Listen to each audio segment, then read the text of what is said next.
আসসালামু আলাইকুম রহমতুল্লাহ, বিসমিল্লাহির রহমানির রহিম। কেমন আছো সবাই? ক্লাসটা তোমাদের মেসেঞ্জার গ্রুপে শেয়ার করে দিও।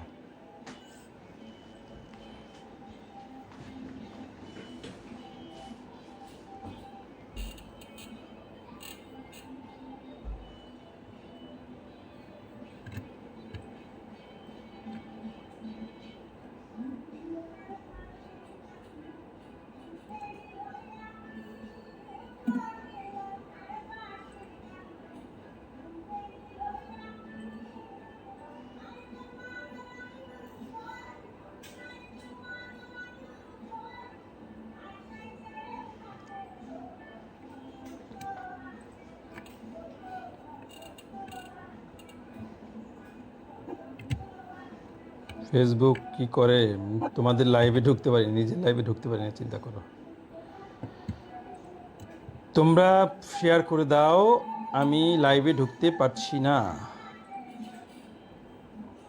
অন্য ফোন দিয়ে যে লাইভে ঢুকতে পারছি না। তোমরা একটু প্রত্যেক ব্যাচে শেয়ার করে দাও। কিচ্ছু করার নেই, দুঃখিত। ওয়ালাইকুম আসসালাম রহমতুল্লাহি ওয়া বারাকাতুহু।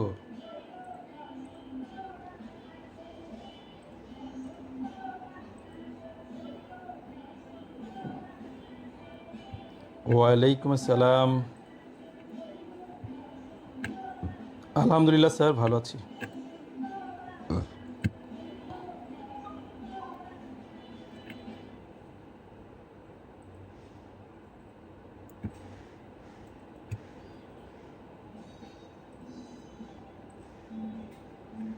আমি এখন লাইভে ঢুকতে পারছি।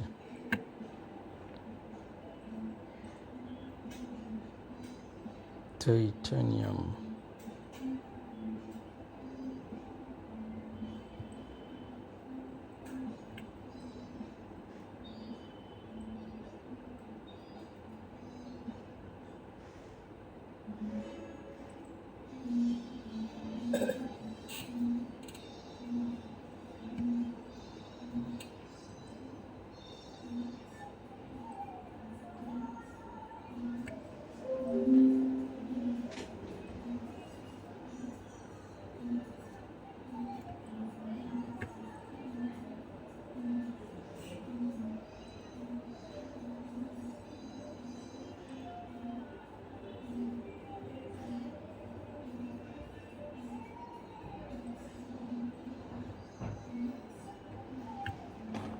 আজকে আমরা নিরপেক্ষ রেখা জাতীয় কোশ্চেন পড়ব। নিরপেক্ষ রেখা,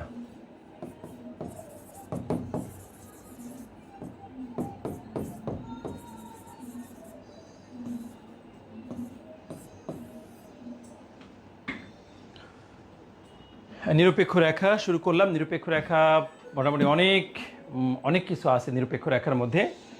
আমরা উপযোগী তো মাত্র 3টা ক্লাসে শেষ করতে পেরেছি, বাট নিরপেক্ষ রেখা এই সামনে অনেক কিছু জানতে পারবে। প্রায় 7টা-8টা ক্লাস এই নিরপেক্ষ রেখার মধ্যেই লাগবে, অর্থাৎ এই অধ্যায়ে প্রায় 12টা ক্লাস হবে তোমাদের। এই 3টা অধ্যায় পরে লাস্টে একটা ক্লাস হবে হলো তোমার অগ্রাধিকার পছন্দ তত্ত্ব। আর বাকি 7টা ক্লাস বা 8টা ক্লাস হবে এই নিরপেক্ষ রেখা সম্পর্কিত, ইনশাল্লাহ 6-7টা ক্লাস।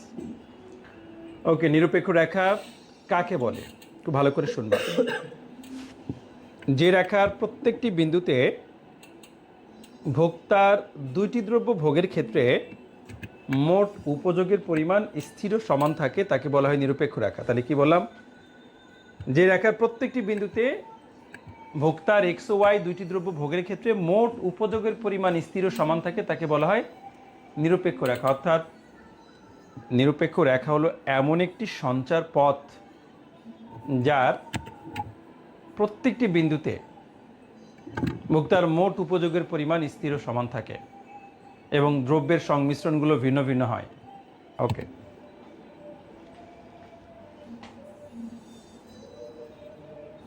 স্যার কনজিউমার সারপ্লাস ম্যাথটা বোঝায় দেন। কনজিউমার সারপ্লাস ম্যাথটা তোমাদের বোঝার কথা। তোমরা এই ম্যাথ করে এসছো না? কনজিউমার সারপ্লাসের এই ম্যাথ তো তোমরা করে এসছো, কোথায় করছো বলো তো? তোমাদের সমাকলন অধ্যায়ের এই ম্যাথ অনেক চমৎকারভাবে করেছো। তো তোমাদের আমি তো মনে করি যে এটা খুব সুন্দর করে তোমাদের জানার কথা ছিল ইসরাত, তাই না ইসরাত? পারার কথা ছিল না। ভোক্তার উদ্বৃত্ত, এই যে ম্যাথটা এখানে করা হয়েছে খুব সহজ একটা, একদম ইজি একটা ম্যাথ উদাহরণে বলা হয়েছে, দেওয়া হয়েছে। এটা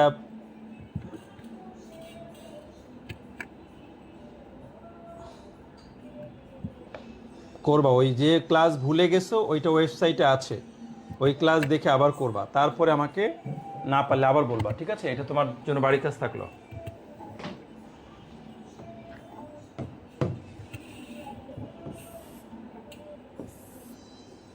তোমরা প্রচুর পিছনের পড়া প্র্যাকটিস না করলে কিন্তু ভুলে যাবা, প্র্যাকটিস করতে হবে। একবারে যে পড়ে ফেলে রেখে দিয়েছো তা হবে না, মাঝে মাঝে সময় পেলে চর্চা করতে হবে। এক্স ওয়াই,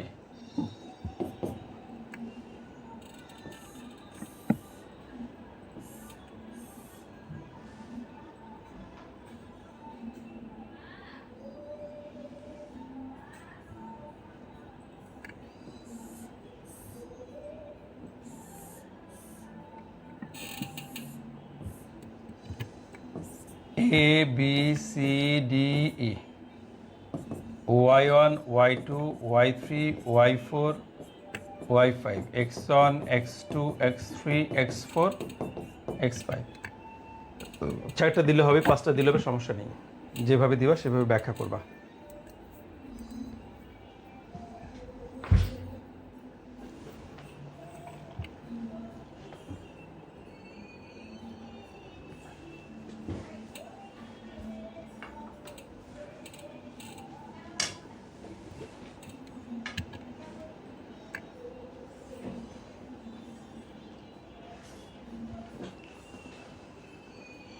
চিত্রের নাম দাও, দেখো চিত্রের নাম, চিত্র হলো নিরপেক্ষ রেখা।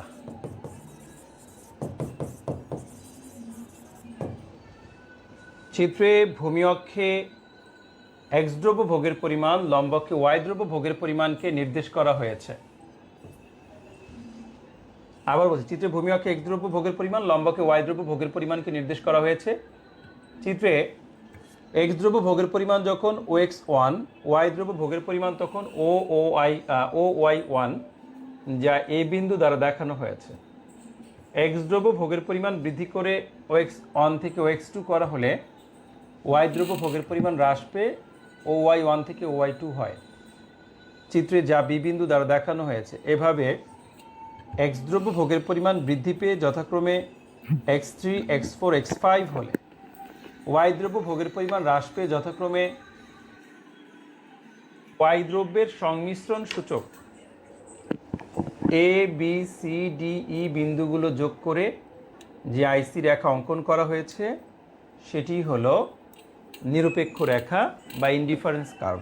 ঠিক আছে, তাহলে সবাই কি ক্লিয়ার হয়েছে একদম?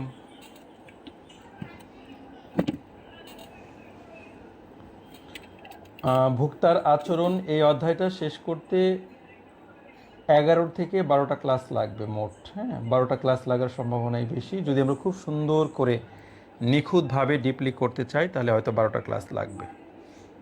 আমরা এই অধ্যায়ের কোনো ছাড় দিব না, এখান থেকে 2টা সেট পরীক্ষাতে আসবে ইনশাল্লাহ। কয়টা সেট? 2টা সেট।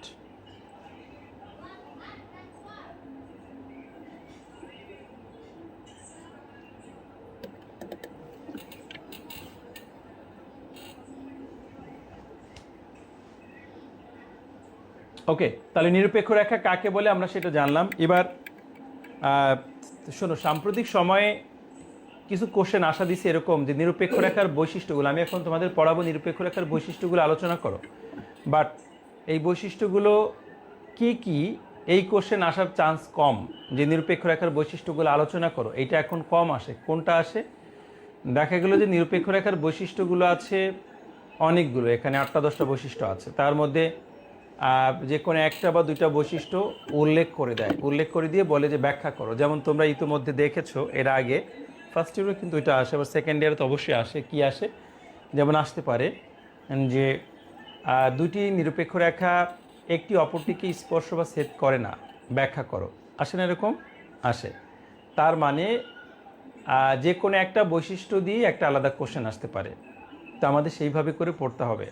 আমরা অনেক সময় চিন্তা করি যে আমরা বৈশিষ্ট্যগুলো লিখে দিই, হয়ে গেল। বাট একটা বৈশিষ্ট্য যে কত ডিপলি ব্যাখ্যা করা যায় সেটা কিন্তু তোমাদের খুব সুন্দর করে বইয়ের মধ্যেও ব্যাখ্যা করা হয়েছে। যে সকল বৈশিষ্ট্য দিয়ে আলাদা কোশ্চেন আসতে পারে সেই বৈশিষ্ট্যগুলো দেখবা বইয়ের মধ্যে বড় আকারে ব্যাখ্যা আছে। তার মানে ওইটা 4 বা 5 নম্বরের জন্য আসতে পারে, 4ও আসতে পারে, 5ও আসতে পারে, তার বেশি আসবে না, 4 বা 5। তো 4 বা 5-এর জন্য আসলে তুমি খুব সুন্দর করে লিখতে পারবা। যেমন তুমি যেটার জন্যই আসুক চিত্র দিবা, ব্যাখ্যা দিবা, দেন তারপরে হলো করতে পারবা। যেমন আমি তোমাদের স্টার্ট করছি, দেখো কিভাবে আমি তোমাদের নেক্সট কোশ্চেনে যাচ্ছি যে নিরপেক্ষ রেখার বৈশিষ্ট্যগুলো কী কী।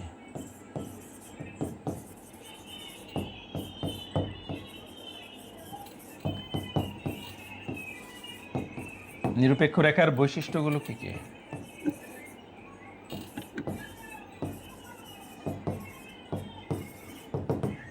নিরপেক্ষ রেখার বৈশিষ্ট্যগুলো আলোচনা করো।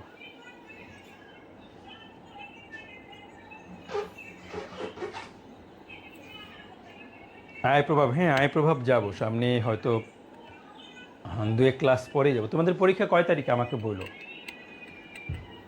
তো নিরপেক্ষ রেখার বৈশিষ্ট্য, ওকে। ফার্স্ট দেখো, কোনো মুখস্থ না করে কিভাবে নিরপেক্ষ রেখার বৈশিষ্ট্য মনে রাখবা। 1 নাম্বার যদি বলো যে নিরপেক্ষ রেখার প্রত্যেকটি বিন্দুতে মোট উপযোগের পরিমাণ স্থির ও সমান থাকে, এটা হলো 1 নাম্বার বৈশিষ্ট্য। নিরপেক্ষ রেখার প্রত্যেকটি বিন্দুতে মোট উপযোগের পরিমাণ স্থির ও সমান থাকে। এটার ব্যাখ্যা কী স্যার? নিরপেক্ষ রেখার 2টা অক্ষে 2টা দ্রব্য ভোগের পরিমাণ নির্দেশিত হয় এবং ভোক্তা ওই 2টা দ্রব্য ভোগ থেকে সে নির্দিষ্ট পরিমাণ উপযোগ লাভ করে। তো একটি দ্রব্য ভোগের পরিমাণ যখন ভোক্তা বৃদ্ধি করে তখন অন্য দ্রব্য ভোগের পরিমাণ তাকে কমাতে হয়। এই ক্ষেত্রে তার মোট উপযোগের কোনো পরিবর্তন হয় না, কারণ নিরপেক্ষ রেখা একটি সমপরাবৃত্তাকার রেখা। একটি সমপরাবৃত্তাকার রেখার প্রত্যেকটি বিন্দুতে স্থিতিস্থাপকতা সমান হয়। এই কারণে একটি সমপরাবৃত্তাকার রেখার প্রত্যেকটি বিন্দুতে মোট উপযোগের পরিমাণও স্থির থাকে, সমান থাকে। বাস, এইটা দিয়ে কি স্যার আলাদা কোশ্চেন আসবে কিনা? না স্যার, এইটা দিয়ে আলাদা কোশ্চেন আসার চান্স কম, নাই। তারপর জেনে রাখলে আর কি, ওকে। তাহলে 1 নম্বর বৈশিষ্ট্য বললাম যে নিরপেক্ষ রেখার প্রত্যেকটা বিন্দুতে মোট উপযোগের পরিমাণ স্থির সমান। তারপরে যদি আসে এই যে কথাগুলো আমি বললাম, এগুলো বলবা, দেন ব্যাখ্যায় চিত্র আঁকবা, চিত্রের ব্যাখ্যাতে বলবা এখানে চিত্রে এ বি সি ডি ই এই বিন্দুগুলো যোগ করে নিরপেক্ষ রেখা অঙ্কন করা হয়েছে। এই বিন্দুতে ভোক্তা ও ওয়াই 1 পরিমাণ এক্স দ্রব্য ভোগ করে, ও এক্স 1 পরিমাণ, ও ওয়াই 1 পরিমাণ ওয়াই দ্রব্য ভোগ করে, ও এক্স 1 পরিমাণ এক্স দ্রব্য ভোগ করে। এর ফলে সে একটি নির্দিষ্ট পরিমাণ, এই বিন্দুতে একটি নির্দিষ্ট পরিমাণ উপযোগ লাভ করে। এক্সের ভোগের পরিমাণ সে বৃদ্ধি করলে তার ওয়াইয়ের ভোগের পরিমাণ কমাতে হয়, কারণ একটা দ্রব্য ভোগ বাড়লে অন্য দ্রব্য ভোগের পরিমাণ কমে। সেই ক্ষেত্রে ভোক্তার মোট উপযোগ স্থির থাকে, অর্থাৎ বি বিন্দু, সি বিন্দু, ডি বিন্দু, ই বিন্দু প্রত্যেকটি বিন্দুতে দ্রব্যের সংমিশ্রণগুলো ভিন্ন ভিন্ন হলেও মোট উপযোগ স্থির থাকে। এই কারণে ভোক্তা নিরপেক্ষ রেখার প্রত্যেকটি বিন্দুতে সে সমান উপযোগ লাভ করে। যদি তোমাদের বলা হয় যে কখনো কোশ্চেনে করে, আচ্ছা আইসি রেখাকে নিরপেক্ষ রেখা বলা হয় কেন? আইসি রেখাকে যদি বলে আইসি রেখা, বা তোমাদের একটা ক্রিটিক্যাল কোশ্চেন এই যে এরকম করে চিত্র এঁকে দিল, যে চিত্র আঁকলো, তোমাকে বলল ওয়াই এক্স, ঠিক আছে। এখন তোমাকে কোশ্চেন করা হলো আইসি রেখাকে নিরপেক্ষ রেখা বলা হয় কেন? তোমাকে বললো যে আইসি রেখাকে নিরপেক্ষ রেখা বলা হয় কেন, বা আইসিকে নিরপেক্ষ রেখা বলা হয় কেন? আইসি রেখা না, আইসিকে নিরপেক্ষ রেখা বলা হয় কেন? কি অ্যান্সার দিবা বলো আমাকে? কে কে বলতে পারবো? বলো যে স্যার আমি পারবো। আমি তোমাদের কোশ্চেন করলাম যে আইসিকে নিরপেক্ষ রেখা বলা হয় কেন, কি অ্যান্সার দিবা? বা আইসি কেন নিরপেক্ষ রেখা?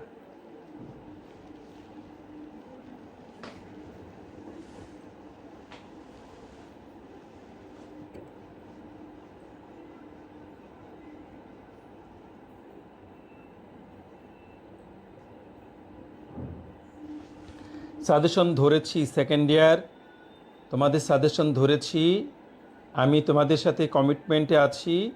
এই মাসে সবগুলো সাজেশন পেয়ে যাবে ইনশাল্লাহ, ঠিক আছে। ইনশাল্লাহ দোয়া করো, সুস্থ জানি আল্লাহ সুস্থ রাখে। এই মাসের মধ্যে আমরা সবগুলো সাজেশন তোমাদের ম্যাথ মাইক্রো ছাড়া, ম্যাথ মাইক্রো তো বেসিক, এটা সাজেশন চেঞ্জ হবে না, বাট বাকি সবগুলো সাজেশন এই মাসের মধ্যে ইনশাল্লাহ দিয়ে দিব। ওকে,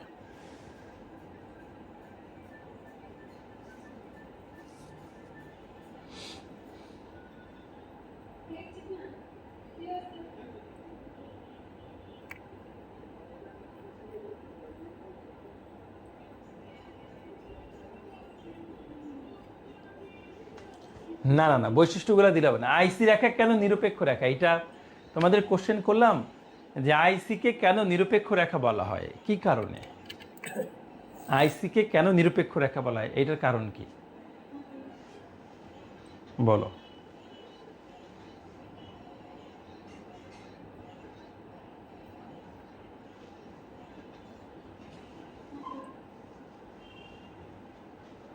এবার শোনো, তার মানে যদি একটু এক্সপ্লেইন করো বা একটু যদি ভিতরে ঢুকতে চাও, তাহলে দেখো প্রশ্ন করেছি হলো আইসিকে কেন নিরপেক্ষ রেখা বলা হয়।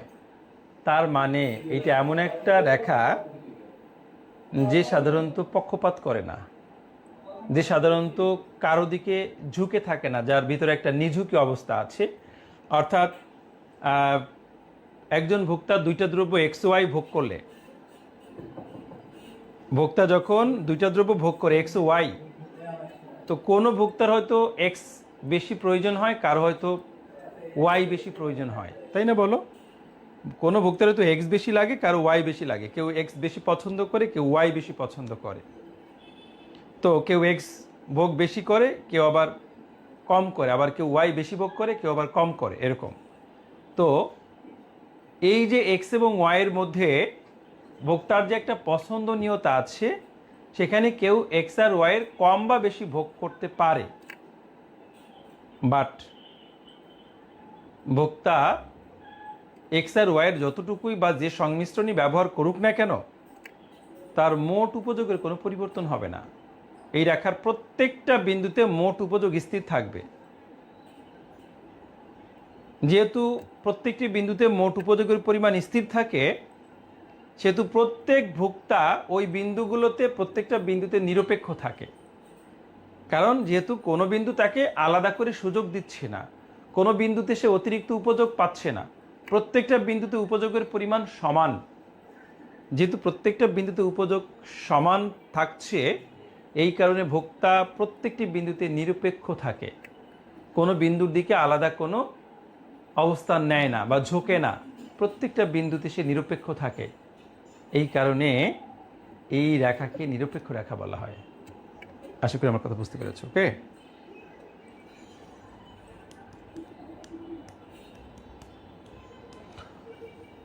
ইংলিশ কোর্স তোমাদের যদি বিজ্ঞপ্তি না দিয়ে থাকে, জাহিদকে সব কিছু ডিটেলস বলে দেওয়া হয়েছে। তোমাদের 2 দিনের মধ্যে ইনশাল্লাহ 15 তারিখের আগেই তোমাদের বিজ্ঞপ্তি দিয়ে দিবে। মে মাসের 1 তারিখ থেকে আমরা ইংলিশ শুরু করবো ইনশাল্লাহ। আমরা ভাঙতি মাসে শুরু করতে চাচ্ছি না, এই 20 তারিখ থেকে চাচ্ছিলাম প্রথমে, বাট 20 তারিখ থেকে না, 1 তারিখ থেকে তোমরা ইংলিশ শুরু করবে ইনশাল্লাহ, ঠিক আছে। স্যারের সাথে কথা হয়েছে, সব কিছু মিলে তোমরা ইংলিশ ব্যাচে সবাই 1 তারিখের আগেই ভর্তি হয়ে নিবা। কেমন ভর্তি হয়ে নিবা বলতে, ওইখানে তোমাদের আলাদা করে ফর্ম পূরণ করা লাগবে না, জাস্ট যাই তোমাদের ওইখানে একটা গ্রুপের লিঙ্ক শেয়ার করবে, ওই গ্রুপে সবাই জয়েন হবা। জয়েন হলেই যাই তোমাদের কোর্সের মধ্যে ইংলিশ ইন করে দিবে, সমস্যা নেই, ঠিক আছে। এইটা হলো কথা। ওকে, তোমাদের প্রত্যেকটি ব্যাচেই তোমাদের করে পোস্ট দিয়ে দিবে ইংলিশের জন্য।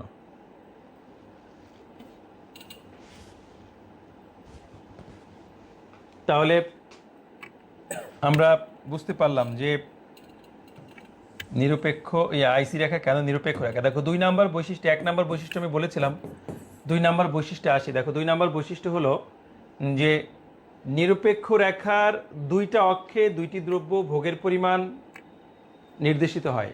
বইয়ের সাথে আমার বৈশিষ্ট্যের 1, 2 মিলতে হবে না, বাট বৈশিষ্ট্যগুলো থাকলে হলো, ঠিক আছে।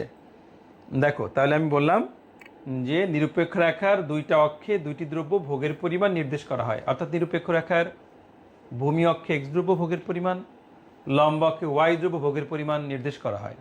যেহেতু নিরপেক্ষ রেখায় উপযোগী স্থিতি থাকে, এই কারণে এক্স দ্রব্য ভোগের পরিমাণ বাড়লে ওয়াই দ্রব্য ভোগের পরিমাণ ছাড়তে হয়। ঠিক আছে, তাহলে একটা দ্রব্য ভোগের সাথে অন্য দ্রব্যের ভোগের ঋণাত্মক সম্পর্ক থাকে, বাস। ওকে, 3 নাম্বার যদি আমরা বলি, 3 নাম্বার বৈশিষ্ট্যের মধ্যে বলতে পারবো যে নিরপেক্ষ রেখা ভূমি ও লম্ব অক্ষকে স্পর্শ করতে পারে না বা স্পর্শ করে না। দেখো, নিরপেক্ষ রেখা ভূমি অথবা লম্ব অক্ষ কোন অক্ষকে স্পর্শ করে না বা স্পর্শ করতে পারে না। স্যার কেন এটা? দেখো, নিরপেক্ষ রেখা যদি ভূমি অক্ষকে স্পর্শ করতো তাহলে কি হতো? এরকম হলে কি হতো? দেখো, এইটা হলো ওয়াই, এইটা হলো এক্স। নিরপেক্ষ রেখা তো দুইটা দ্রব্য ভোগের পরিমাণ নির্দেশ করে, এক্স ওয়াই। আমরা সংজ্ঞার মধ্যেই পড়েছি, দুইটা দ্রব্য ভোগের ক্ষেত্রে ভোক্তা যে সমান উপযোগ লাভ করে সেটি তো নিরপেক্ষ রেখা। কিন্তু যদি এটা ভূমি অক্ষকে স্পর্শ করে তাহলে স্পর্শ বিন্দুতে শুধু এক্স দ্রব্য ভোগের পরিমাণ বোঝায়, এখানে ওয়াই দ্রব্য ভোগের পরিমাণ নাই, শূন্য। আবার যদি এটা লম্ব অক্ষকে স্পর্শ করে, লম্ব অক্ষকে স্পর্শ করে তাহলে এখানে শুধুমাত্র ওয়াই দ্রব্য ভোগের পরিমাণ নির্দেশ পায়, এক্স দ্রব্য ভোগের পরিমাণ শূন্য। তার মানে একটা নিরপেক্ষ রেখা যদি শুধু ভূমি অক্ষকে স্পর্শ করে তাহলে সে শুধু এক্স দ্রব্য ভোগের পরিমাণ নির্দেশ করে, ওয়াই দ্রব্য ভোগের পরিমাণ শূন্য নির্দেশিত হয়। আবার যদি সে লম্ব অক্ষকে স্পর্শ করে তাহলে সে শুধু ওয়াই দ্রব্য ভোগের পরিমাণ নির্দেশ করে, এক্স দ্রব্য ভোগের পরিমাণ শূন্য নির্দেশ করে। এই কারণে একটি নিরপেক্ষ রেখা ভূমি অথবা লম্ব কোনো অক্ষকেই স্পর্শ করতে পারে না। আশা করি আমার কথা বুঝতে পেরেছো। এইটা দিয়ে আলাদা কোশ্চেন হতেই পারে, পারে না? হতে পারে। তার মানে একটা নিরপেক্ষ রেখা, এটা আসলে একটা নিরপেক্ষ রেখা সাধারণ আঁকবা, তারপরে এটা একটু ছোট করে ব্যাখ্যা করলা, দেন তারপরে তুমি এই দুইটা আলাদা আলাদা করে চিত্র আঁকলা, কেন হয় না সেটাও বলে দিতে পারবা। বুঝতে পেরেছো? ওকে। আইসি হলো ইনডিফারেন্স কার্ভ। ইনডিফারেন্স কার্ভ মানে হলো নিরপেক্ষ রেখা। ওকে, তারপরে দেখো 4 নাম্বার বৈশিষ্ট্য যদি বলি তাহলে আমরা বলতে পারি যে নিরপেক্ষ রেখার প্রত্যেকটি বিন্দুতে দ্রব্য ভোগের সংমিশ্রণগুলো ভিন্ন ভিন্ন হয়। নিরপেক্ষ রেখার প্রত্যেকটি বিন্দুতে এক্স ও ওয়াই দ্রব্য ভোগের যে সংমিশ্রণগুলো আছে সেগুলো ভিন্ন ভিন্ন হয়। অর্থাৎ এইখানে এ বিন্দুতে এক্স আর ওয়াই দ্রব্য ভোগের সংমিশ্রণ আছে হলো ওয়াই ওয়ান এক্স ওয়ান। দেখো এখানে কি আছে? এইটা আছে ওয়াই টু এক্স টু। এখানে কি আছে? Y three X three. তার মানে প্রত্যেকটা বিন্দুতে এক্স ও ওয়াই দ্রব্যের সংমিশ্রণগুলো ভিন্ন ভিন্ন হয় প্রত্যেকটা বিন্দুতে। তাহলে এই নিরপেক্ষ রেখার প্রত্যেকটি বিন্দুতে এক্স ও ওয়াই দ্রব্যের সংমিশ্রণগুলো ভিন্ন ভিন্ন হচ্ছে। ওকে, তাহলে আমরা সবাই নিশ্চয়ই বুঝতে পেরেছি। ওকে, 5 নম্বরে যাও। দেখো, নিরপেক্ষ রেখা ডান দিকে নিম্নগামী এবং কেন্দ্রের দিকে উত্তল হয়। নিরপেক্ষ রেখা ডান দিকে নিম্নগামী, কেন্দ্রের দিকে উত্তল, এখানে দুইটা বিষয় আছে। তাহলে আমরা প্রথমে একটু ডান দিকে নিম্নগামী বিষয়টা জানি। ডান দিকে নিম্নগামী, আচ্ছা তোমরা বলো যে নিরপেক্ষ রেখা ডান দিকে নিম্নগামী কেন হয়? আমরা জানি যে ডান দিকে নিম্নগামী হওয়ার জন্য মুখ্য বিষয় হলো যে দুইটা বিষয়ের মধ্যে যদি বিপরীতমুখী সম্পর্ক থাকে, অর্থাৎ একটা চিত্রে ভূমি লম্ব অক্ষে যে দুইটা বিষয় বিবেচিত হয় তাদের মধ্যে সম্পর্ক যদি ঋণাত্মক হয়, বিপরীতমুখী হয়, তবেই রেখাটা ডান দিকে নিম্নগামী হয়। দেখো এখানে খেয়াল করো যে নিরপেক্ষ রেখার ভূমি অক্ষে এক্স দ্রব্য ভোগের পরিমাণ, লম্ব অক্ষে ওয়াই দ্রব্য ভোগের পরিমাণ নির্দেশিত হচ্ছে। তো এখানে এক্স দ্রব্য ভোগের পরিমাণ যখন কম তখন ওয়াই দ্রব্য ভোগের পরিমাণ অনেক বেশি। এক্স দ্রব্য ভোগের পরিমাণ বৃদ্ধি পেতে থাকলে ওয়াই দ্রব্য ভোগের পরিমাণ হ্রাস পায়। অর্থাৎ ওয়াই দ্রব্য এবং এক্স দ্রব্য ভোগের মধ্যে বিপরীতমুখী সম্পর্ক পরিলক্ষিত হয়, একটা বাড়লে আর একটা কমে। এই কারণেই, এই বিপরীতমুখী সম্পর্কের কারণেই নিরপেক্ষ রেখা ডান দিকে নিম্নগামী হয়। ওকে, তারপরে হলো কেন্দ্রের দিকে উত্তল কেন হয়? দেখো কেন্দ্রের দিকে উত্তল, কেন্দ্রের দিকে উত্তল এটা মূলত ক্রমহ্রাসমানের কারণে হয়। কেন্দ্রের দিকে উত্তল, কেন্দ্রের দিকে উত্তল কেন হয়? নিরপেক্ষ রেখা কেন্দ্রের দিকে উত্তল হওয়ার মূল কারণ হলো যে একটি দ্রব্য, এই যে দেখো এখানে উপযোগের পরিমাণ এইটা, এখানে এই এক্স দ্রব্য এতটুকু, ওয়াই দ্রব্য এতটুকু ভোগ করলে এই এ বিন্দুতে উপযোগের পরিমাণ একটা নির্দিষ্ট উপযোগ পাই। এখন এখানে এক্স দ্রব্য অল্প ব্যবহৃত হয়েছে। আমরা জানি সবাই যে আমাদের একটা আচরণগত বৈশিষ্ট্য আছে না? বলো, তোমরাও দেখবা তোমাদের সবার মধ্যে একটা আচরণগত বৈশিষ্ট্য আছে। তোমাকে যে অনেক পাগলের মতো ভালোবাসবে, তুমি কিন্তু তাকে সহজে ভালোবাসতে চাইবা না। এটাই মানুষের নেচার। বরং তুমি যাকে ভালোবাসো দেখবে তোমাকে সে গুরুত্ব দেয় না। বাস্তবতা বললাম, ঠিক আছে? এইটা কারণ হলো যে আসলে আমরা যা খুব সহজে পেয়ে যাই, আমরা এটা সহজে মূল্যায়ন করি না। বাট আমরা যেটা পাই না এটার উপর খুব গুরুত্ব দিই, যে এটা পাই না। এই জন্য যখন তোমাকে কেউ প্রচণ্ড ভালোবাসবে দেখবে তুমি তাকে মূল্য দিচ্ছ না, বাট তুমি যাকে ভালোবাসতেছো সে আবার তোমাকে মূল্য দিচ্ছে না। এটাই বাস্তবতা। এই জন্য বললাম যে যখন এক্স দ্রব্য অল্প ভোগ করো, অল্প পরিমাণে ভোগ করো, তখন তার উপযোগ অনেক বেশি। অল্প ভোগ করলে তার উপযোগ কি বেশি। যখন এটা তুমি বেশি ভোগ করবা, এই যে এটা বেশি ভোগ করবা, তখন তার কি উপযোগ কম, প্রান্তিক উপযোগ কমে যাবে। তাহলে অল্প দ্রব্য ভোগের ক্ষেত্রে সাধারণত উপযোগ বেশি থাকে। এই জন্য দেখো এইটা এক্স দ্রব্য ভোগকর্তা ও এক্স ওয়ান, ওয়াই দ্রব্য ভোগকর্তা ও ওয়াই ওয়ান, এখানে একটা নির্দিষ্ট উপযোগ পেয়েছে। দেখো এখানে এক্স দ্রব্যের ভোগ উপযোগ যে বেশি ছিল, ওয়াই থেকে যে এক্স দ্রব্যের আনুপাতিক উপযোগ বেশি, সেটা এখানে গেলেই তুমি বুঝতে পারবা। দেখো এখানে এতটুকু এক্স দ্রব্য, এখানে ধরো মনে করো যে এইখানে যতটুকু উপযোগ পেয়েছো, এখানে ধরো 10 উপযোগ পেয়েছো, কথার কথা বললাম 10 পেয়েছো, এখানেও 10 পাবা, প্রত্যেকটাতে 10 পাবা। তাহলে দেখো এখানে এই এক্স দ্রব্য ভোগ বাড়াইছো অল্প একটু, সামান্য এক্স দ্রব্যের ভোগ বৃদ্ধি করেছো। ওয়াই দ্রব্যের ভোগ দেখছো কত কমে গেছে, ওয়াই দ্রব্যের ভোগ এতখানি কমে গেছে। তার মানে এইটুকুর যে উপযোগ, এখানে এতখানির সেই এক উপযোগ, একই উপযোগ। তার মানে এই এক্স ওয়ান এক্স টু যতটুকু উপযোগ ক্যারি করতে পারে, এইখানে ওয়াই ওয়ান ওয়াই টু ততটুকু উপযোগ ক্যারি করে। তার মানে ও প্রথম দিকে এক্স দ্রব্যের অল্প পরিমাণ বাড়ানোর কারণে ওয়াই দ্রব্য ভোগের পরিমাণ বেশি হারে ত্যাগ করতে হয়। পরবর্তীতে এক্স দ্রব্য ভোগের পরিমাণ আরও বৃদ্ধি করলে তখন ওয়াই দ্রব্য ত্যাগের হারটা ক্রমান্বয়ে কমে যায়। অর্থাৎ প্রথম দিকে এক্স যেহেতু অল্প ভোগ করা হয়েছে, এটা কাঙ্ক্ষিত থাকে, প্রত্যাশিত থাকে, এই জন্য এটার ভোগ ক্রমান্বয়ে বৃদ্ধি করলে ওয়াই দ্রব্য ত্যাগের হারটা আস্তে আস্তে কমে যায়। কিন্তু প্রথম দিকে অল্প এক্স পাওয়ার জন্য প্রচুর অনেক বেশি পরিমাণ ওয়াইকে ত্যাগ করতে হয়েছে। এরপরে এক্স বাড়ানোর জন্য ওয়াইকে আর এত হারে ত্যাগ করতে হয় না, এই ওয়াই ত্যাগের হারটা কমে গেছে, আরও কমছে, আরও কমছে। তার মানে এক্স দ্রব্য ভোগের পরিমাণ বৃদ্ধির জন্য ওয়াই দ্রব্য ভোগের পরিমাণ ছাড়তে হয় বা ত্যাগ করতে হয়। এই ত্যাগের হারটা প্রথম দিকে বেশি থাকে, পরবর্তীতে ত্যাগের হারটা ক্রমান্বয়ে আস্তে আস্তে কমে যায় তথা ক্রমহ্রাসমান হয়। এই কারণেই মূলত এমআরএস ক্রমহ্রাসমান। এমআরএস মানে কি?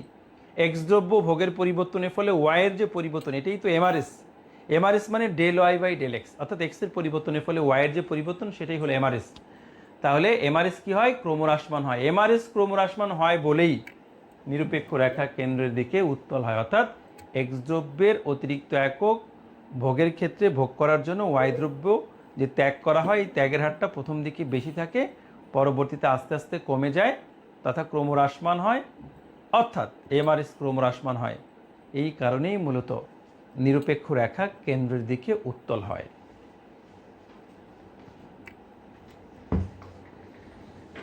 বুঝতে পেরেছো? কত? এটা গেল 5। 6 নম্বরে যাও, দেখো 6-এ কি আছে। 6 নম্বরে আমরা কি বলতে পারি? আমরা বলতে পারি যে দুইটি নিরপেক্ষ রেখা, আচ্ছা এটাও আমরা আরও বাড়াতে পারি, বলতে পারি যে নিরপেক্ষ রেখার প্রত্যেকটি বিন্দুতে ঢাল ভিন্ন ভিন্ন হয়। নিরপেক্ষ, আমি লিখছি না একটাও, নিরপেক্ষ রেখার প্রত্যেকটা বিন্দুতে ঢাল ভিন্ন ভিন্ন হয়। 6 নম্বর বলতে পারি। স্যার কেমনে বললেন নিরপেক্ষ রেখার প্রত্যেকটা বিন্দুতে ঢাল ভিন্ন ভিন্ন হয়? তুমি দেখো, ঢাল মানে স্পর্শক। তুমি এখানে একটা স্পর্শক অঙ্কন করো, এখানে একটা স্পর্শক করবা, এখানে একটা স্পর্শক করবা, এখানে একটা স্পর্শক করবা, এখানে একটা স্পর্শক করবা, এখানে একটা স্পর্শক করবা। দেখো প্রত্যেকটা স্পর্শকের আকৃতি ডিফারেন্ট।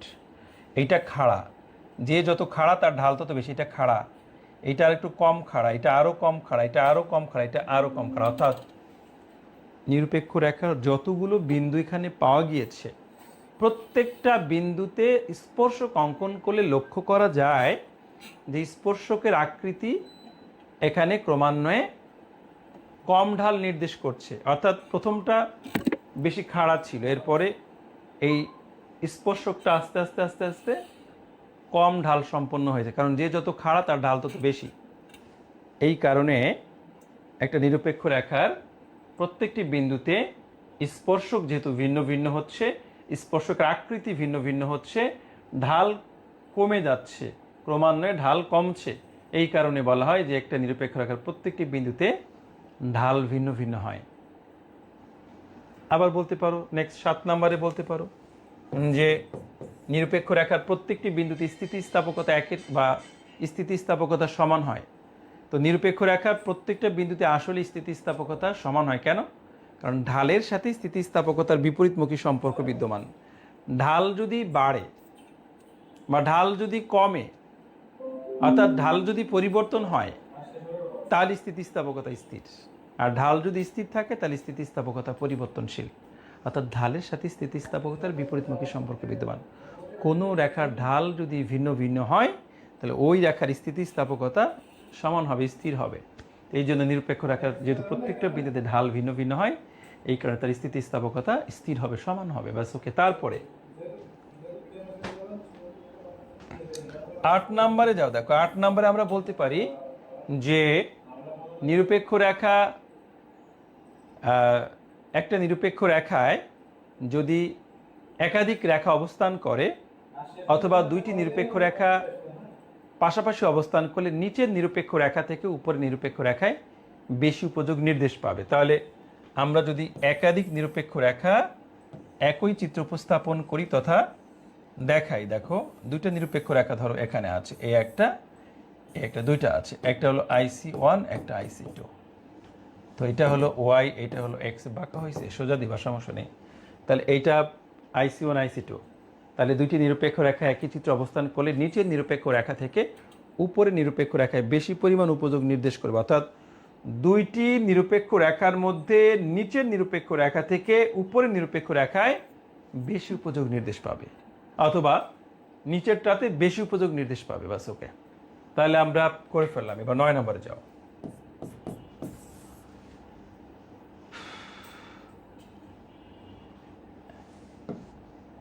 একটি নিরপেক্ষ রেখা অন্যটিকে স্পর্শ বা ছেদ করতে পারে না, অথবা নিচের নিরপেক্ষ রেখা হতে উপরের নিরপেক্ষ রেখায় বেশি উপযোগ। এরকম পরীক্ষাতে আসতে পারে, দেখাও যে নিচের নিরপেক্ষ রেখা হতে উপরের নিরপেক্ষ রেখায় বেশি উপযোগ নির্দেশিত হয়, আসতে পারে পরীক্ষাতে। তখন কি করবা?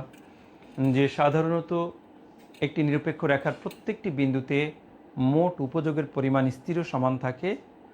তবে কোনো চিত্রে যদি একাধিক নিরপেক্ষ রেখা থাকে তাহলে নিচের নিরপেক্ষ রেখা থেকে উপরের নিরপেক্ষ রেখায় বেশি উপযোগ নির্দেশিত হয়, এবং নিরপেক্ষ রেখা যতই উপরের দিকে যায় যতই ডান দিকে বা উপরের দিকে যায় ততই তার উপযোগ বাড়ে, যতই নিচের দিকে বা বাম দিকে আসে ততই তার উপযোগ কমে।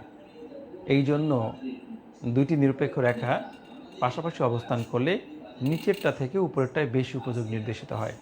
ওকে। তো দুইটি নিরপেক্ষ রেখা একটি অপরটিকে স্পর্শ বা ছেদ করে না বা করতে পারে না কেন? ঠিক আছে, একটা আরেকটাকে স্পর্শ বা ছেদ করতে পারে না কেন? এই যে একটা আরেকটাকে স্পর্শ বা ছেদ করে না কেন? এটা IC1, এটা IC2। তোমরা সবাই জানো যে নিরপেক্ষ রেখা যদি একাধিক থাকে তখন দেখা যাবে যে একটা থেকে আরেকটাতে উপযোগের পরিমাণ বেশি থাকে। কিন্তু আমরা অর্থনীতির যে সাধারণ রুলস, সেই নিয়ম অনুযায়ী আমরা জানি যে কোনো চিত্রের মধ্যে একটা রেখা যখন অন্য একটা রেখাকে স্পর্শ বা ছেদ করে তখন এই স্পর্শ বা ছেদ বিন্দুতে উভয় সমান হয়ে যায়। তো একটা নিরপেক্ষ রেখা যখন আর একটা নিরপেক্ষ রেখাকে ছেদ করবে তখন এই ছেদ বিন্দুতে উভয় সমান হবে, যা কোনোভাবেই বাস্তবসম্মত না, অর্থাৎ নিরপেক্ষ রেখার মূল বৈশিষ্ট্যকে ভঙ্গ করে। তাহলে এই জন্য আমরা বলতে পারি যে একটি নিরপেক্ষ রেখা অন্যটিকে স্পর্শ বা ছেদ করতে পারে না। যদি ছেদ করে তাহলে নিরপেক্ষ রেখার মূল বৈশিষ্ট্যই ক্ষুণ্ণ হয়, ভঙ্গ হয়।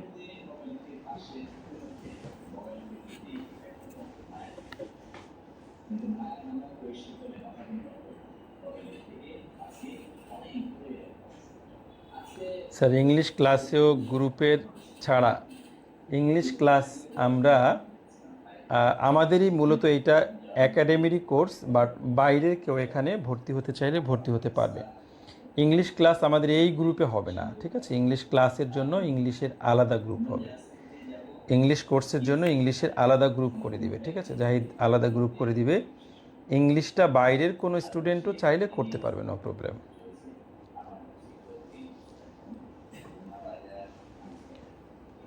ঠিক আছে, ইংলিশের জন্য 25টা ক্লাস থাকবে। তোমাদের কোনো ফ্রেন্ড যদি অন্য কোনো স্যারের কাছে পড়ে থাকে অথবা না পড়ে থাকে, কোনো সমস্যা নেই, সে চাইলে ইংলিশ কোর্সটা করতে পারবে। 25টা ক্লাসের কোর্স খুব সুন্দর করে শেষ হয়ে যাবে, আমাদের একদম গোছানো একটা কোর্স থাকবে।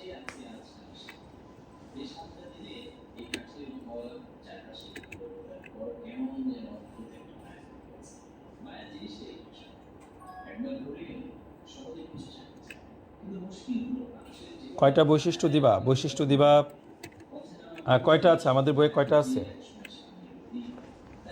যেগুলো আছে সবই দিবা। কয়টা আছে আমাদের বইয়ের মধ্যে? দেখো তো কয়টা আছে বৈশিষ্ট্য। বৈশিষ্ট্যগুলো দেখো কয়টা আছে। 9টা আছে মনে হয়, 9টা বা 10টা এরকম আছে। দেখো আমি কিন্তু যেগুলা আলাদা করে প্রশ্ন আসতে পারে, অর্থাৎ বৈশিষ্ট্য দিয়ে কোশ্চেন আসতে পারে, সেগুলাকে কিন্তু আমি ওইভাবে করে এক্সপ্লেইন করেছি। কারণ আমি তো জানি ভুক্তভোগী বা আমি পড়াচ্ছি, আমি জানি যে কোন বৈশিষ্ট্যগুলো দিয়ে আলাদা কোশ্চেন আসতে পারে, সেগুলোকে আবার একটু বড় করা হয়েছে, হ্যাঁ, যাতে করে তোমরা 4 নম্বরের কোশ্চেন আসলে আলাদা করে লিখতে পারো। ঠিক আছে, বৈশিষ্ট্যগুলো ওইভাবে কিন্তু করা হয়েছে।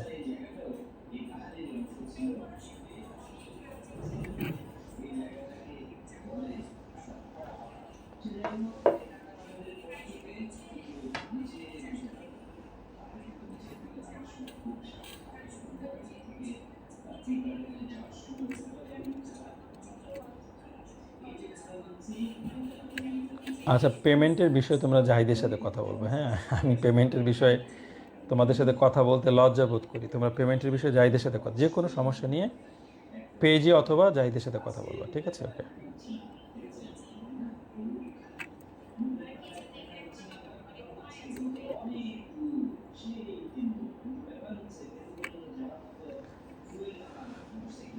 তোমাদের পোস্টের মধ্যে বলে দিবে, সমস্যা নেই। আমরা নেক্সট সামনে এগোচ্ছি, হ্যাঁ, আমরা সামনে এগোচ্ছি। দেখো আমরা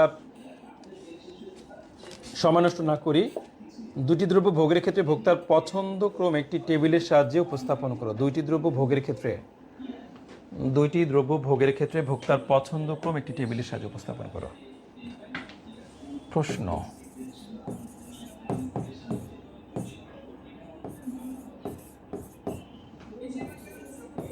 দুটি দ্রব্য ভোগের ক্ষেত্রে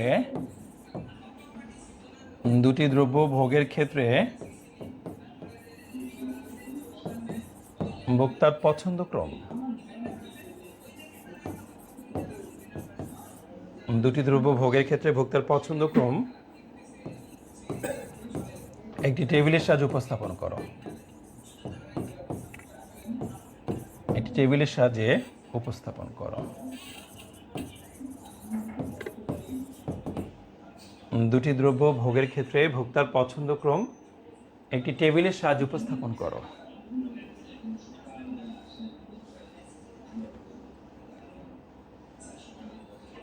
দুইটা ইনকোর্সের মধ্যে যে কোনো একটা ইনকোর্স ভালো পরীক্ষা দিবা, তাহলে হবে, হ্যাঁ।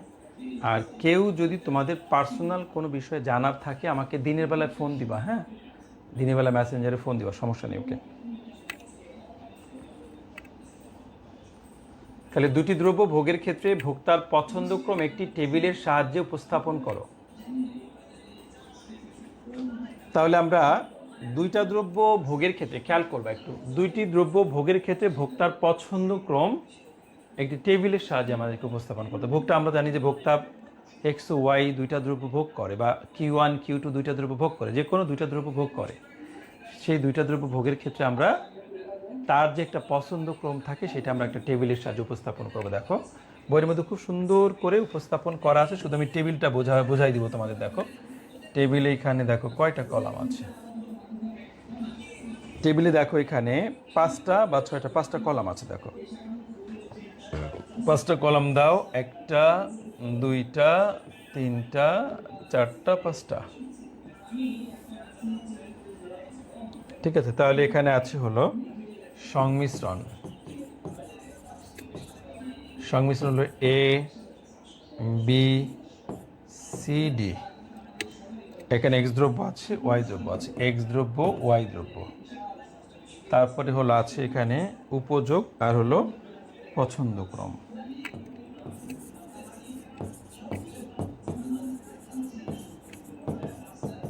পছন্দক্রম দেখো তাহলে সংমিশ্রণ এ বি সি ডি, তাহলে এক্স এর সংমিশ্রণ এক্স কত?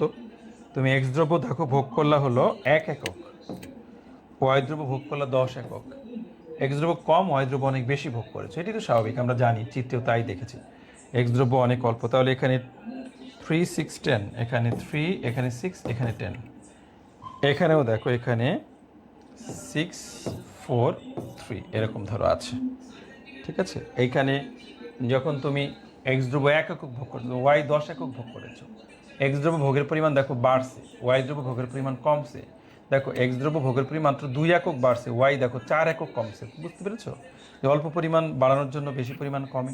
এটা দেখো 3 একক বাড়ছে, এখানে 2 একক কমছে, মানে এত চমৎকার সম্পর্ক। তারপরে এখানে 6 থেকে 10 হয়েছে, বেশি হারে বাড়ছে, এটা একদম কম হারে কমছে। তার মানে এই রিলেশনটা একদম নিরপেক্ষ রেখার মৌলিক যে কাঠামো সেটার সাথে সম্পর্কিত। তাহলে আমরা এক্স আর ওয়াইয়ের এই সম্পর্কটা খুব নিখুঁতভাবে দেখলাম। উপযোগ তো সবাই যেন স্থির, উপযোগ U naught U naught U naught U naught, উপযোগ স্থির, প্রত্যেকটা বিন্দুতে উপযোগ স্থির। পছন্দক্রম কি? তো ভোক্তা এখানে কি থাকবে? ভোক্তার পছন্দ কি থাকবে? নিরপেক্ষ। ভোক্তা প্রত্যেকটি বিন্দুতে নিরপেক্ষ থাকবে, নিরপেক্ষ নিরপেক্ষ। ভোক্তা প্রত্যেকটি বিন্দুতে নিরপেক্ষ থাকবে, নিরপেক্ষ, প্রত্যেকটি বিন্দুতে নিরপেক্ষ থাকবে। পছন্দক্রম, তাহলে ভোক্তা প্রত্যেকটি বিন্দুতে নিরপেক্ষ থাকবে।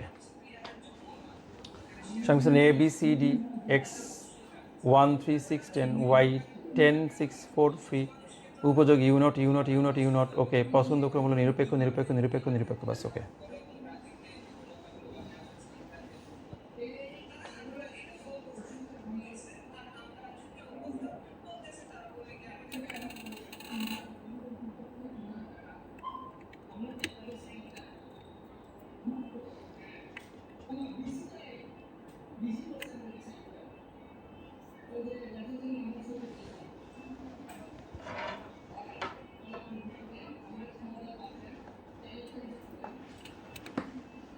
বইয়ের 69 পেজ নিরপেক্ষ রেখার অনুমিতি সমূহ তোমাদের জন্য পড়া থাকবে, এইচডব্লিউ থাকবে নিরপেক্ষ রেখার অনুমিতি সমূহ। বইয়ের 69 পেজ, হ্যাঁ, বইয়ের 69 পেজ এইচডব্লিউ থাকবে, এইচডব্লিউ থাকবে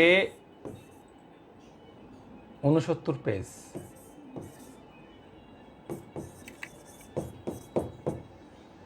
প্রশ্ন হলো নিরপেক্ষ রেখার অনুমিতি।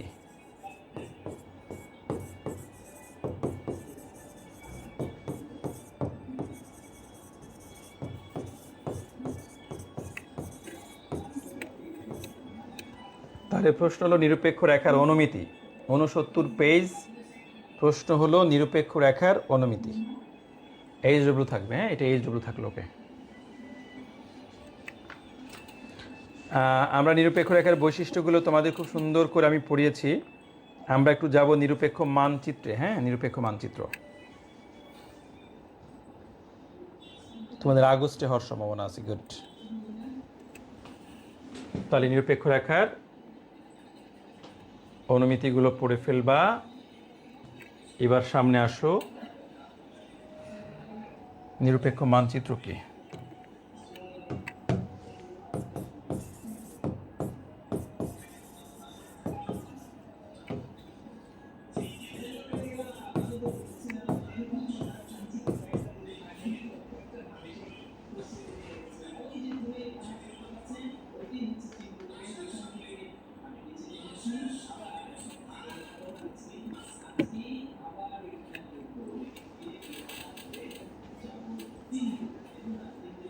তো নিরপেক্ষ মানচিত্র হলো একাধিক নিরপেক্ষ রেখাকে যে চিত্রের সাহায্যে প্রকাশ করা হয় তাকে বলা হয় নিরপেক্ষ রেখা।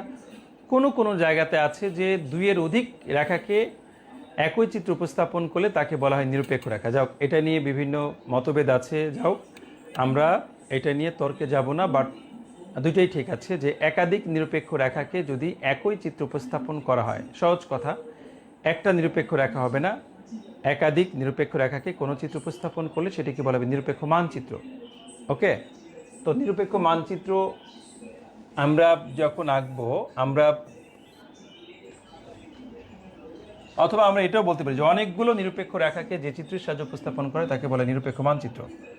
অথবা ভোক্তার পছন্দ ক্রমকে বিভিন্ন পছন্দ ক্রমকে একই চিত্র উপস্থাপন করলে সেটাকে বলে নিরপেক্ষ মানচিত্র।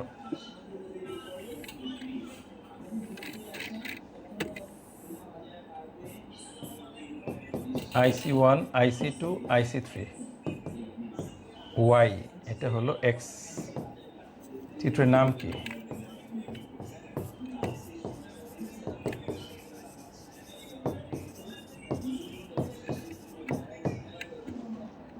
নিরপেক্ষ মানচিত্র।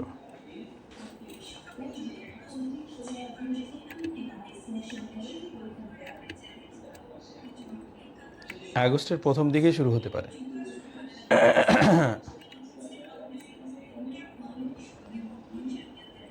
চিত্রে ভূমি অক্ষে এক্স ধ্রুব ভোগের পরিমাণ, লম্বকে ওয়াই ধ্রুব ভোগের পরিমাণকে নির্দেশ করা হয়েছে। চিত্রে IC1, IC2, IC3 তিনটি নিরপেক্ষ রেখাকে উপস্থাপন করা হয়েছে। যেহেতু এখানে একাধিক নিরপেক্ষ রেখা অবস্থান করছে, তাই এটি নিরপেক্ষ মানচিত্র। চিত্রে IC1 সবচেয়ে কম উপযোগ নির্দেশ করে, IC1 থেকে IC2-তে আরও বেশি উপযোগ নির্দেশিত হয় এবং IC2 থেকে IC3-তে আরও বেশি উপযোগ নির্দেশিত হয়। অর্থাৎ উপযোগ রেখা যতই উপরের দিকে স্থানান্তরিত হয়, ততই ভোক্তার মোট উপযোগ ক্রমান্বয়ে বৃদ্ধি পায়। অর্থাৎ ভোক্তার উপযোগ বা কল্যাণ বৃদ্ধি পেলে উপযোগ রেখা ডান দিকে শিফট হয়, আবার ভোক্তার উপযোগ হ্রাস পেলে উপযোগ রেখা বাম দিকে শিফট হয়, এবং নিচের যে কোনো উপযোগ রেখা থেকে উপরের উপযোগ রেখায় বেশি উপযোগ নির্দেশিত হয়।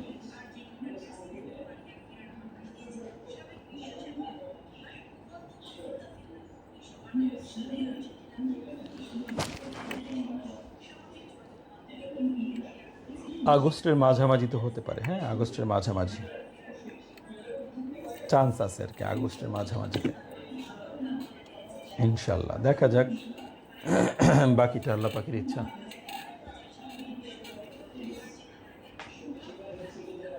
তো নিরপেক্ষ মানচিত্র দেখলে, এবার নিরপেক্ষ রেখা ও নিরপেক্ষ মানচিত্রের মধ্যে পার্থক্য দেখাও। নিরপেক্ষ রেখা ও নিরপেক্ষ মানচিত্রের মধ্যে পার্থক্য দেখাও।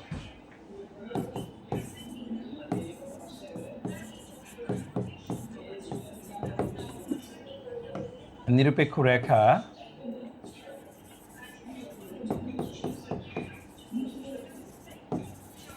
ও নিরপেক্ষ মানচিত্রের মধ্যে পার্থক্য দেখাও।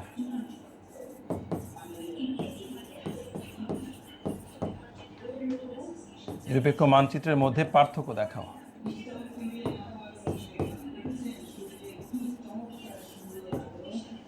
নিরপেক্ষ রেখা ও নিরপেক্ষ মানচিত্রের মধ্যে পার্থক্য দেখাও। ওকে, তো ফার্স্ট নিরপেক্ষ রেখা দিয়ে সংজ্ঞা দিবা।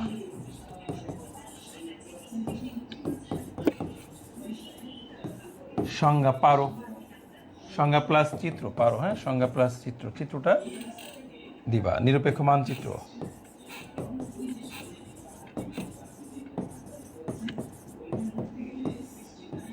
সংজ্ঞা প্লাস চিত্র, বাস, তারপরে পার্থক্য।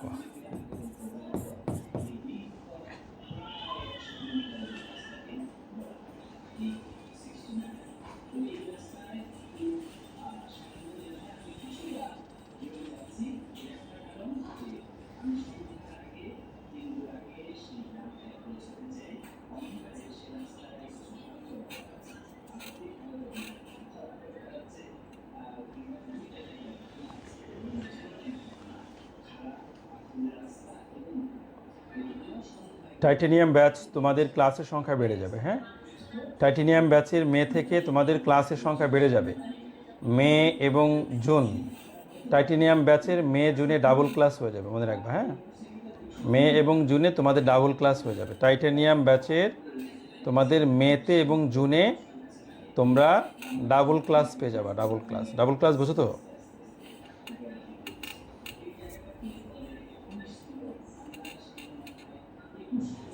তিন দিনের জায়গায় 6 দিন ক্লাস হবে, 2 মাস।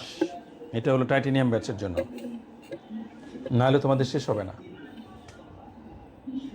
স্যার ইন কোর্সে এইবার ফেল করলে সমস্যা হবে কি না? ফেল কেন করবা? ফার্স্ট ইন কোর্স যদি একটু খারাপ হয়, সেকেন্ড ইন কোর্স জানি খুব ভালো হয়, সেই চেষ্টা করবা। 2টা ইন কোর্সের মধ্যে যেটা বেস্ট হবে সেটাই সাধারণত শো করবে। তোমাদের খাতায় যেভাবে লিখবা, কিভাবে লিখবা, বইয়ের মধ্যে মনে করবা একটা চমৎকার উপস্থাপনা। তোমাদের মাইক্রো বইটা তো ওইভাবে করে, মাইক্রো বইতে যেভাবে করে দিয়েছি ঠিক সেইভাবে তুমি খাতায় উপস্থাপন করবা। তো 1 নম্বর পার্থক্যে বলতে পারো যে নিরপেক্ষ রেখার প্রত্যেকটি বিন্দুতে মোট উপযোগ সমান, অন্যদিকে নিরপেক্ষ মানচিত্রের প্রত্যেকটি রেখার মোট উপযোগ সমান না। তার মানে নিরপেক্ষ, এই যে খেয়াল করো, নিরপেক্ষ রেখা 1 নাম্বার তুমি পার্থক্য বলতে পারো, এই নিরপেক্ষ রেখার প্রত্যেকটি বিন্দুতে মোট উপযোগের পরিমাণ স্থির ও সমান, অন্যদিকে নিরপেক্ষ মানচিত্রের প্রত্যেকটি রেখায় মোট উপযোগ ভিন্ন ভিন্ন, প্রত্যেকটি রেখায় মোট উপযোগ ভিন্ন ভিন্ন, বাস, তাই না? নিরপেক্ষ রেখার প্রত্যেকটি বিন্দুতে মোট উপযোগ স্থির ও সমান থাকে, নিরপেক্ষ মানচিত্রের প্রত্যেকটি নিরপেক্ষ রেখায় মোট উপযোগ ভিন্ন ভিন্ন হয়, বাস, ওকে।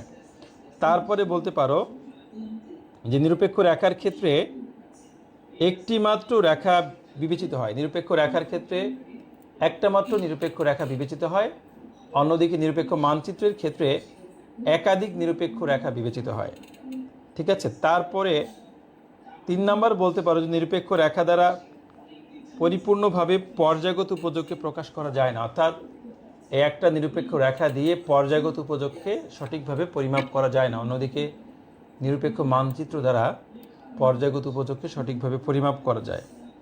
4 বলতে পারে একটি নিরপেক্ষ রেখা দ্বারা কেবলমাত্র একটি নির্দিষ্ট পর্যায়ের তৃপ্তি নির্দেশ করা যায়, একটা নিরপেক্ষ রেখা দ্বারা একটা নির্দিষ্ট পর্যায়ের তৃপ্তি কেবল পরিমাপ করা যায়, কিন্তু নিরপেক্ষ মানচিত্র দ্বারা বিভিন্ন পর্যায়ের তৃপ্তি পরিমাপ করা যায়।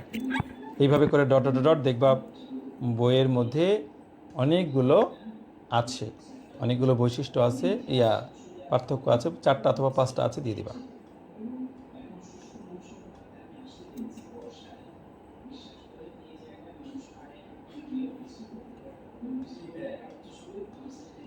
যারা সেকেন্ড ইয়ারের মাইক্রো পরীক্ষা দিবা, অর্থাৎ মাইক্রো পড়ছো, তারা ফার্স্ট ইয়ারে তাদের আর মাইক্রো ইমপ্রুভমেন্টের জন্য আলাদা কোর্স কেনা লাগবে না।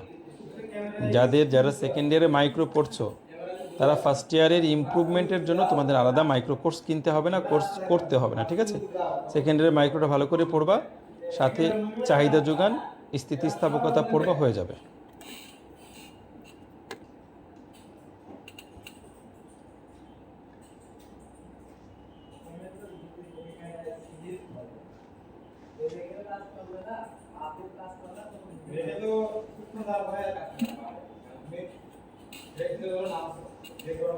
তারপর হলো এমআরএস।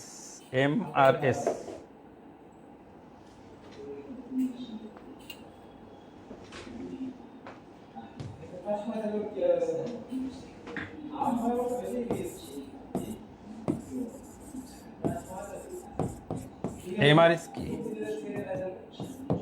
অথবা প্রান্তিক বদলের হার কি?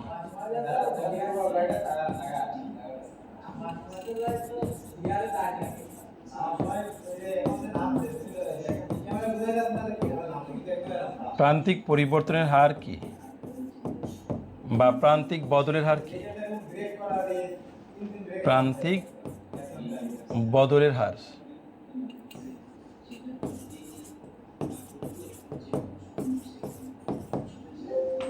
প্রান্তিক পরিবর্তনের হার কি বা প্রান্তিক বদলের হার কি? অনেক সময় বলদ হয়ে যাইতে পারে, কিন্তু হ্যাঁ, এখানে বদল লিখতে গিয়ে অনেক সময় বলদ হয়ে যাইতে পারে, সাবধান।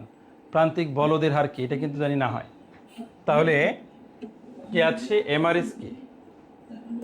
এমআরএস এর ডেফিনেশন শোনো। নিরপেক্ষ রেখার প্রত্যেকটি বিন্দুতে মোট উপযোগের পরিমাণ স্থির ও সমান থাকে, তাই নিরপেক্ষ রেখার একটি দ্রব্য ভোগের পরিমাণ, অর্থাৎ এক্স দ্রব্য ভোগের পরিমাণ বৃদ্ধির জন্য ওয়াই দ্রব্য ভোগের পরিমাণ ছাড়তে হয়, ত্যাগ করতে হয়। এই ত্যাগের হারকেই বলা হয় এমআরএস বা প্রান্তিক বদলের হার বা প্রান্তিক পরিবর্তন হার। তাহলে নিরপেক্ষ রেখার প্রত্যেকটা বিন্দুতে মোট উপযোগ স্থির ও সমান। নিরপেক্ষ রেখা দুইটা অক্ষে দুইটা দ্রব্য এক্স ওয়াই ব্যবহৃত হয়। ভূমি অক্ষে এক্স দ্রব্য, লম্ব অক্ষে ওয়াই দ্রব্য ব্যবহৃত হয়। এক্স দ্রব্য ভোগের পরিমাণ বাড়ানোর জন্য ওয়াই দ্রব্য ভোগের পরিমাণ ত্যাগ করতে হয়। এই ত্যাগের হারকেই বলা হয় এমআরএস। তাহলে এমআরএস সমান কি? এমআরএস সমান হলো del Y by del X. এক্সের পরিবর্তনের ফলে ওয়াই এর পরিবর্তন। যদি আমরা এখানে নিরপেক্ষ রেখা আঁকি, এমআরএস দেখাই, তাহলে এমআরএসটা কেমন হবে দেখো। এমআরএস দেখাতে গেলে এখানে আইসি, এখানে যদি আমি এমআরএস দেখাতে চাই,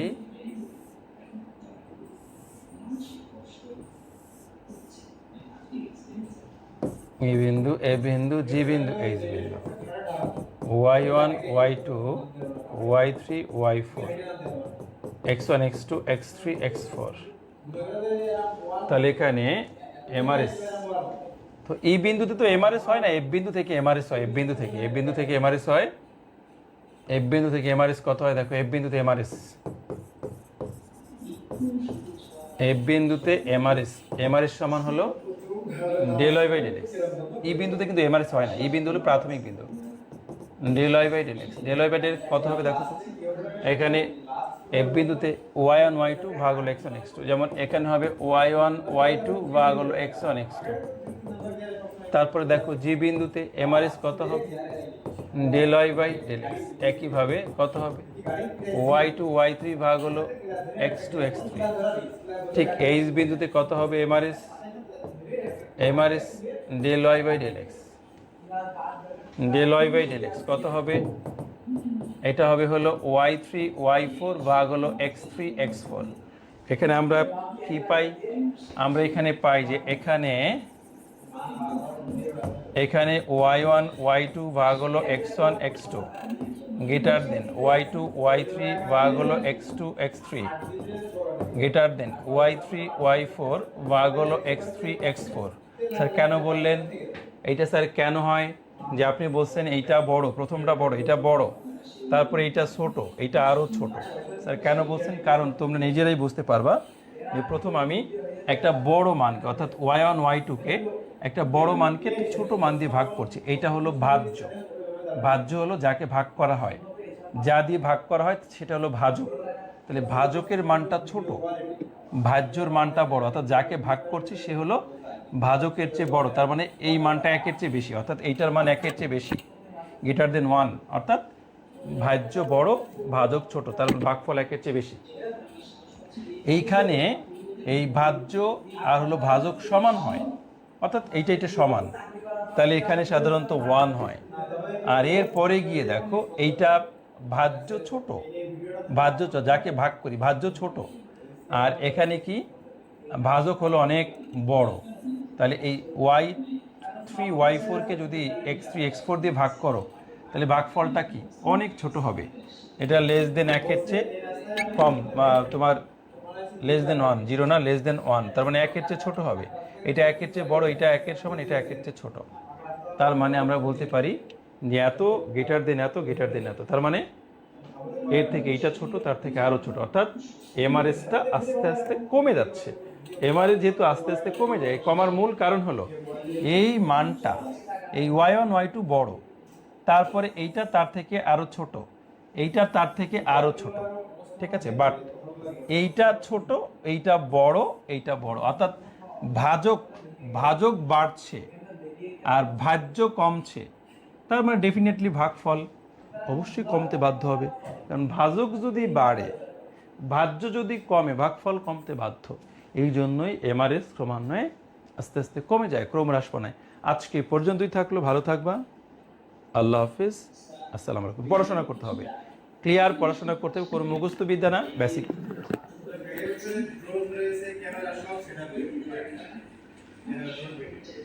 এটা পড়ো সঞ্জিদা, এটা খুব সুন্দর করে নেক্সট ক্লাসে পেয়ে যাবা, বইয়ের থেকে একটু দেখো টেকো, নর্মাল আছে, কঠিন কিছু নাই।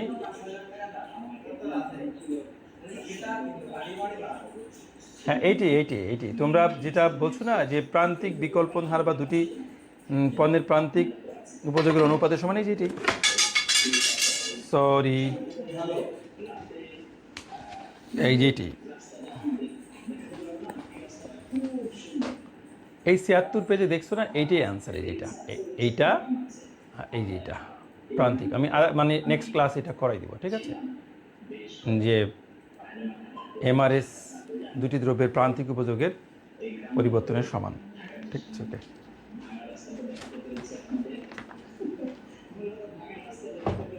ঠিক আছে, থ্যাংক ইউ, ভালো থাকবা। আল্লাহ হাফিজ। আসসালামু আলাইকুম রহমতুল্লাহ বরকতুহ।